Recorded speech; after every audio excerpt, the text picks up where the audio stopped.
This is Johnson Chong, the founder of Sage House and creator of Exodus Retreats, coming to you from the beautiful island of Koh Phangan in Thailand.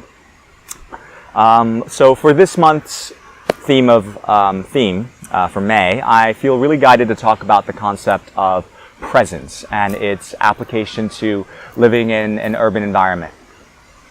So why is presence useful? Presence seems like a no-brainer when it comes to having conversations, making deals, working with others, or whatever it is that we do during our day, but I find that's not really the case. So, for example, have you ever gone through a day in your life where you were completely on autopilot and couldn't quite remember how you got from point A to point Z? I definitely have. So my question is, how did we get from being this playful and present child to becoming a zombie of a human being? Because presence is something that we were naturally born with. And we can see this in the inquisitive nature of a child, like when they're getting accustomed to their environment, let's say. Their eyes and their ears are constantly receiving information with their complete attention. And what a child has that we lost, perhaps, is that innocence and unadulterated curiosity. So, over the years, that essence is clouded by layers and layers of conditioned behavior patterns that we learn from our parents and society. And I think it's safe to say that we can all agree that when we are not present, we become unfocused, anxious, fearful, and sometimes we can feel like we're trapped by some external force. We forget that we actually have the power to change our reality at any given time. And in my experience of deep inner work through meditation and self-inquiry methods, I've found that presence lives in the in-between and not at opposing ends of the spectrum. In other words, we could say that presence is cultivated through the practice and experience of balance.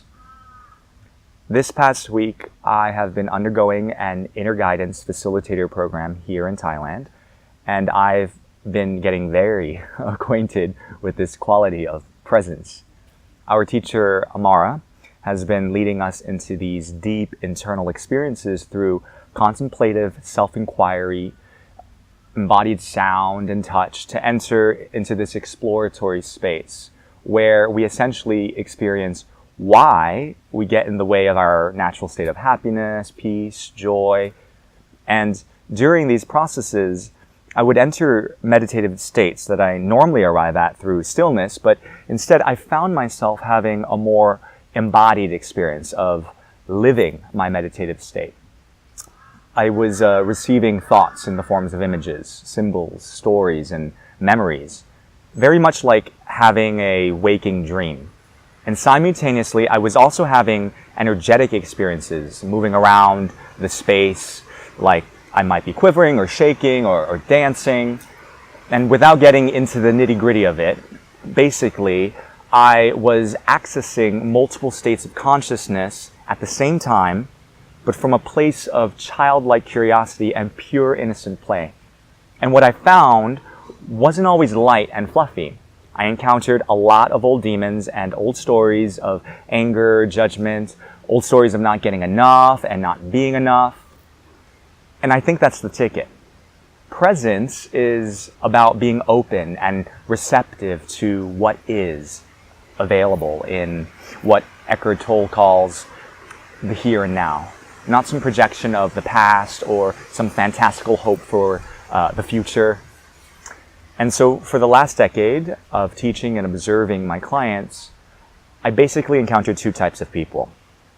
Those who either fall on the side of being overly attached to the material realm and those who are overly defined by what it means to be spiritual, myself included. So if you identify with any of these labels, just remember that the truth is we are actually both. We weren't born to be limited and small. We were born to be expansive and magical. We can live abundantly, on the material and spiritual planes. I mean, we have to break out of this outdated dualistic way of thinking, and that's really the thing. Thinking. Our mental intelligence can only really get us that far. So the next time you find yourself contemplating if you're right or wrong, good or bad, this or that, change channels like you would on a TV remote and tune in to what you're feeling, which of course can be scary because sometimes we don't want to know the answer, even when we know what it is. We want to sweep everything under the rug and forget it's there. Don't be afraid to see into what we label as darkness or bad. Know that every single person, including me and you, have light and shadow both. So I challenge you to ask yourself, how present am I to what's actually bubbling underneath the surface? Am I hiding something, or am I freely claiming my truth? What is my truth anyway? Will I cultivate more presence through the exploration of my truthfulness? I mean, there's so many questions we can ask about ourselves. How to be happy or unhappy, or questions about how stuck we are, or how unstuck we are in our lives. And I truly feel that if we can learn to let go of the pressure of answering and live the questions instead, presence will naturally flow in. And that's what I would presume most people would want, right?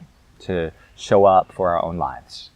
Unless I'm wrong, and then you should completely shut this off and ignore me. So with that said, we have some workshops and half-day retreats this month at Sage House that incorporate yoga, meditation, sound healing, inner guidance methods, and a lot more contemplative tools to help you become a more present you. So please visit sagehouse.sg for the full list of workshops, and I hope to see you very soon.